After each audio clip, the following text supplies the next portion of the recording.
Hi everyone, today we're going to be taking a look at this 2022 Lexus RX 450h Sport. Everyone knows the RX. This is Lexus's volume selling, kind of compact, kind of mid-size crossover. It's been on sale now over 4 generations. This is the 4th generation. Came out for the 2016 model year, and it's likely to be replaced by an all-new 5th generation RX for 2023. But as far as this 4th generation RX goes, you can get it in basically 6 different variations. There's the gas V6 RX 350, then you can get that in F Sport form, and then you can also get it in L form. It's an RX 350L, and it's slightly longer and has 3 rows of seats. All 3 of those vehicles are available in RX 450h hybrid form for a total of 6 different options. This one here is a 2-row hybrid with the F Sport package. The F Sport package just gets you slightly sportier exterior styling, different wheels, different colors, things like paddle shifters on the inside. No real performance upgrades, although you can add on an F Sport handling package that makes the steering and suspension a little bit sportier. But as far as this one goes, let's do a little tour here and then take it for a drive. The RX doesn't see any significant changes for 2022, although this is a new color. It's called Grecian Water. Get up close to it and you can see there's a metallic flake to it, but it's very blue. I like it. I think most people would probably agree with me. Like I said, this is an F Sport model. There's your F Sport badge on the fender there. And these wheels are unique to the F Sport. They're 20 inches. You can see there's still plenty of tire sidewall there. And that helps with ride quality, which this vehicle and the rest of Lexus's lineup is known for. But these wheels are kind of neat, not too aggressive. They're kind of a dark gray metallic color. Moving down the side, you can see black mirror caps. This one not only has roof rails, but a set of accessory crossbars here. One thing I don't love is how much branding these hybrid models have on them. And you can see there's a hybrid badge there on the side, on the bottom of the door. It's just a little bit excessive, especially here in 2022 when there's really nothing too special about a hybrid model. Around back here, here's another F Sport badge. Here's your Lexus emblem, and again, because this is a hybrid model, there's that blue halo in there. Luckily, I think that's going away with this new crop of Lexus models coming up here. Then here's your RX 450h badge. You can see RX is chrome, and then 450h is blue outlined in chrome. I have the key in my pocket. Apparently, if you wave your foot under the tailgate, it will open. There we go. Now the RX straddles the compact and mid-size segments, but keep in mind compact SUVs have gotten bigger and bigger over the years, and given that this is kind of compact, kind of a mid-size, it should be plenty big for most people. Cargo area here is pretty spacious. There's actually a lot going on back here. There's a rubber all-weather mat. Over here you can see there's a hook for like clothing or hanger. Same goes with over here. There are also 2 LED lights, and there's a 12-volt outlet. You can see a cargo cover would fit in here. This one just doesn't have that. Then there are hooks for a cargo net back here. Also, you can put down the second row seats via these 2 handles. So before we get there though, what's kind of cool is you can put down the middle bit independently there. So if you had like skis or a lamp or something, you could haul it up the middle there, and then pull that left one goes down and pull the right, and well, the right one kind of goes down. Something else I noticed, they changed the first aid kit. This used to come in a leather or fake leather pouch. Now it's in this hard case. I did check though, and the contents are exactly the same as they were previously.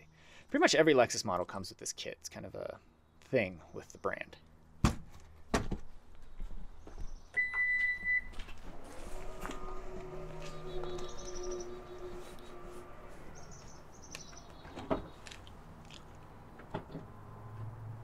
Here's the key, pretty basic key. Usually this comes in a leather sock, but either way, it's not the nicest key. This vehicle stickers for just over $62,000, and yeah, that's the key. So you got lock, unlock, press and hold for the power tailgate, and then a panic button, and then it even has some identifying numbers printed onto it there. Okay, let's take a look at the window sticker. So you can see this is a 2022 Lexus RX 450h F Sport. That exterior color is called Grecian Water, and it's built in Cambridge, Ontario, Canada. As equipped, and again, this is a hybrid model with the F Sport package.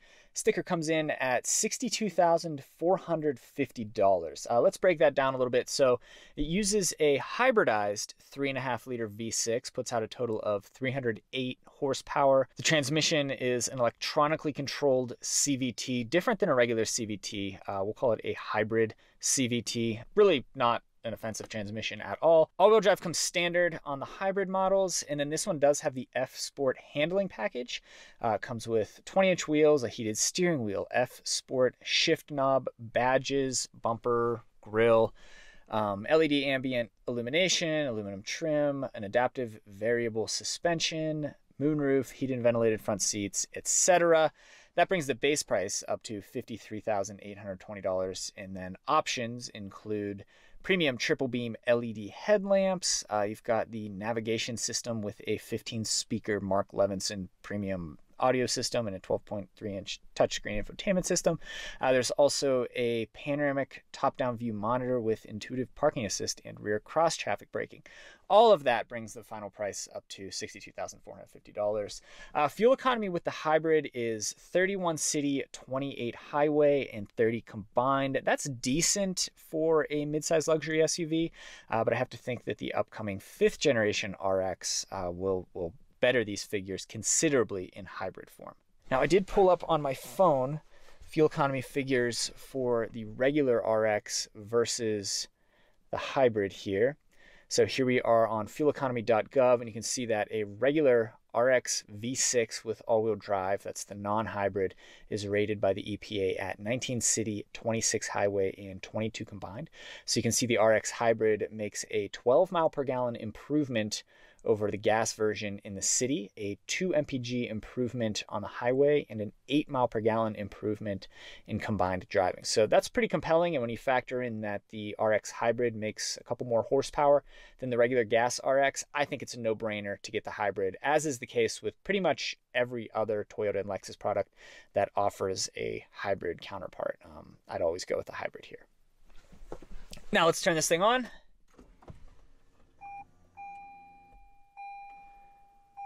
So given that it's a hybrid, not a whole lot happens when you turn it on. The gas engine hasn't kicked on yet. It may in a moment here, but the big change that came to the RX for 2020 was the addition of a touchscreen infotainment system. So you can see it's now a touchscreen. So you've still got this control panel down here, which I don't love, and you kind of still will end up using it more than I'd like.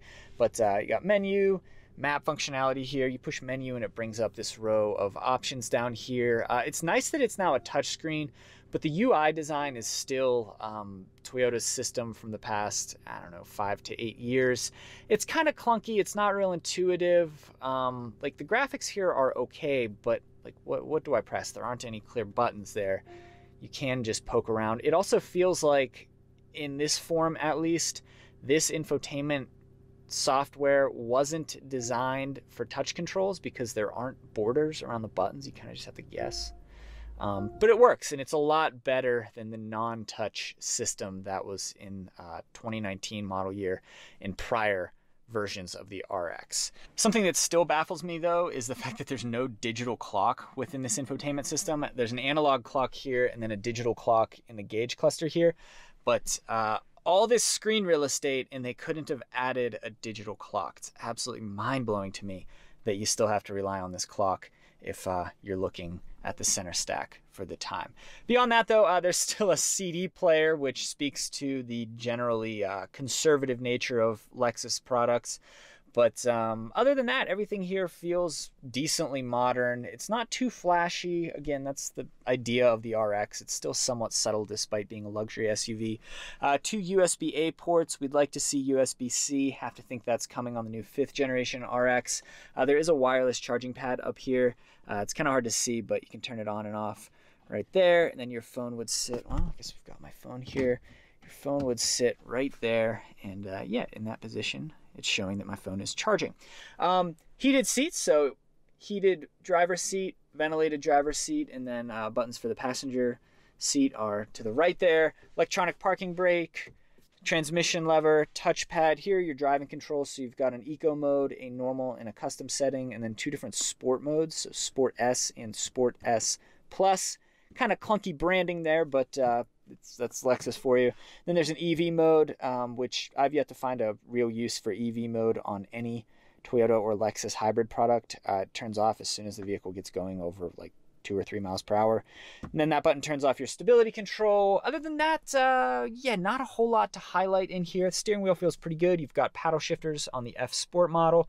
Design of the steering wheel is kind of nice. There's an F Sport badge there. The gauge cluster isn't totally digital, which is kind of funny to see in this day and age. So this is a screen and this is a screen. There's a physical ring around the speedometer here, and then there are still mechanical gauges for your temperature and your fuel on the right here. And even the screen is pretty low resolution. So again, this is something that will improve on the upcoming 5th generation RX.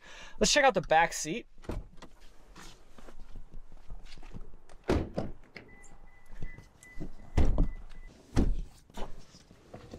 Here we are in the second row of the RX. There's actually a lot of room back here. 2 things contribute to that. First of all, there's just a lot of knee room. You can see I have really long legs, and you can see there's still that much space between my knees and the driver's seat back. And then second, there's no transmission hump. So I can move my legs all the way out there if I want. Yeah, actually really comfortable back here. I could go on a long road trip back here and be completely comfortable for quite some time. Other things back here. 2 HVAC vents and then 2 USB-A ports. Other than that, there's really nothing going on the back of the center console there. You do get pockets on both of the seat backs over here on the door. Window controls are really nice, and they are one touch up and down, and they close really softly. Then you've got overhead grab handles. There's a hook here. Grab handles are wrapped in a nice grippy rubber material. There's a light overhead here, and it looks like it still has the plastic on it. Go ahead and take that off, and then armrest with cup holders. Yeah, I think that's about it for the second row. No panoramic sunroof, you'll notice. It's just a regular old sunroof. And again, Toyota and Lexus are just pretty conservative in that sense.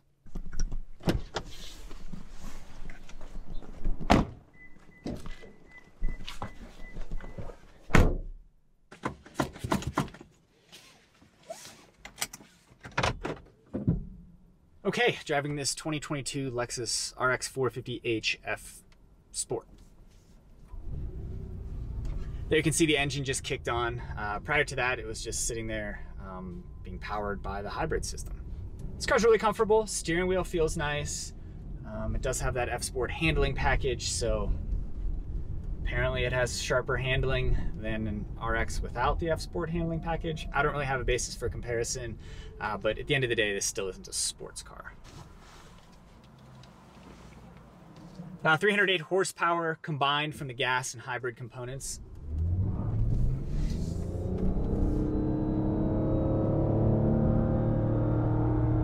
There's 50 miles per hour. Certainly isn't fast. It's not slow.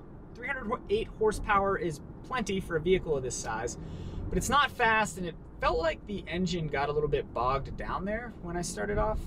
But either way, you're not buying this vehicle because it has a really impressive powertrain, at least not when it comes to performance. It actually does have a really impressive powertrain when it comes to fuel economy, though. It's rated at 30 combined by the EPA. That said, I think the new RX will better that figure by, I don't know, as much as 25, 35%. But yeah, we're just cruising along here. We are comfortable. The interior feels really nice. Materials quality is great, as you would expect from a Lexus. Fit and finish is really good. There are, of course, no rattles. Everything feels really tight. Everything feels stable and consistent. Again, the name of the game with Lexus. You do get some nice low-end torque from the hybrid system.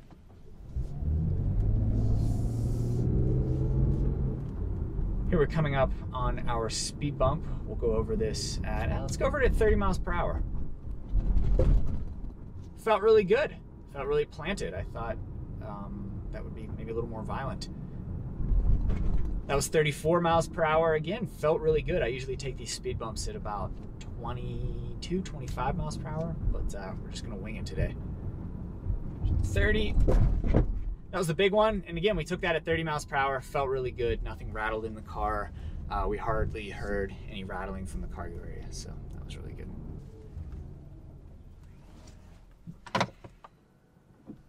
Backup camera is pretty terrible, as is the case with most Toyota products. The top-down view isn't that bad, but good God, this rear view is just terrible. It's all distorted. This resolution would have been okay in maybe like 2004, but in 2022, in a vehicle costing almost $63,000, this is completely unacceptable. It's like they probably had to work to get this camera to distort so much. Like, I don't know how this can be so bad, but yeah, this is the worst backup camera probably out of any vehicle that I've reviewed. VW and Toyota and Lexus backup cameras are particularly bad. Once again though, there's a whole new generation of Lexus products in the pipeline. They're starting to come out as we speak, and I have to think that the backup camera has been addressed because it is so bad. Anyway, and there's your look at this 2022 Lexus RX 450hF Sport. RX has been around for years now. It kind of sets the standard for small to mid-sized luxury SUVs. I have to think that people that buy these love them. Anyone who doesn't love the RX is maybe interested in a car that's a little bit more exciting, a little bit sportier. If you're spending $62,500 on a vehicle, I can see wanting something that maybe gets the blood going a little bit more. But on the other hand, there are plenty of people out there who aren't looking for that from a vehicle. And if you're one of those people, if you want something that's comfortable, reliable, and just downright inoffensive, the RX is going to scratch that itch. Now, the next generation RX is part of a new onslaught of products from Lexus that I think will right some of the wrongs of the current crop of Lexus vehicles. Things like the infotainment system, that will be all new in any upcoming Lexus vehicles, including the new RX. Again, the backup camera should probably be better. There are some quirks throughout this interior, like who really wants a CD player these days? I have to think even older buyers have moved away from CD players. And so there's still some of that in the RX here. So it's definitely not the most modern vehicle, but again, it's a known quantity at this point. You know what you're getting. We should probably get into some of the new Lexus SUVs that are coming out. Let's fast forward 2 years from now, say, and Lexus SUV or crossover lineup is actually going to be pretty much idealized. You'll have the subcompact UX, the new NX, which is all new for 2022. That's kind of the first of this new rollout of Lexus crossovers. Then you'll have the RX, which I have to think will grow and will become what we'll call a personal mid-size SUV. So it'll be like a 2-row that'll be a little bit sporty, a little bit more driver-oriented. And then countering that, there's supposed to be a new 3-row family-oriented crossover from Lexus dubbed the TX.